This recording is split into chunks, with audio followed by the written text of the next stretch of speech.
नमस्कार मैत्रिणींनो, रांगोळी क्लास भाग 5 मध्ये आपलं स्वागत आहे.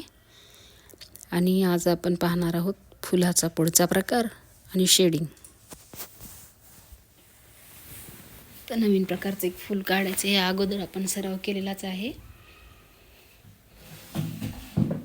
साध्या सोप्या पाकळ्या, लंब गोलाकार पाकळ्यांचं हे फूल आणि त्यामध्ये शेडिंग करायची आहे. आता पाकळ्या थोड्याशा जाडसर घ्यायच्या आहेत. जाडसर पाकळ्या घेण्यासाठी 2 चिमटीमधून रांगोळी थोडीशी जास्त प्रमाणात सोडायची आणि त्यामुळे पाकळ्या जाड दिसणार आहेत. हे झालं फूल तयार.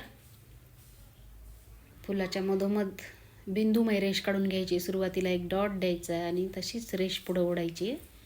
पाकळीच्या भागाने सरळ रेषा घ्यायच्यात. प्रत्येक पानामध्ये अशी रेष घेऊन मधोमध शेडिंग करायची आहे. एकेरी शेडिंग ही आपण पहिल्या भागात पाहिलेलीच आहे. आता त्याच्या बाजूने 2 रेषा घ्यायच्या तशाच बिंदुमय. प्रत्येक पाकळीमध्ये अशा 3 रेषा काढून घ्यायच्यात. म्हणजेच ही झाली फुलाची शेडिंग.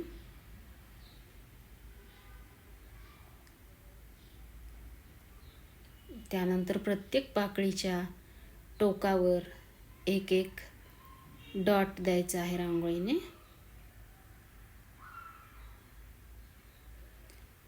बघा आता किती फूल सुंदर दिसतंय डॉटमुळं. तर अशा पद्धतीनं एक फूल आणि त्याला अशा प्रकारच्या शेडिंग करून त्याला खूप सुंदर पद्धतीने आपल्याला सादर करता येतं. छान दिसतं. आता हे पूर्ण फूल तयार झालंय. आता त्यानंतर 2 पाकळ्यांच्या मधोमध एक एक डॉट घ्यायचा आहे. आता आणखीही सुंदर दिसतंय फूल.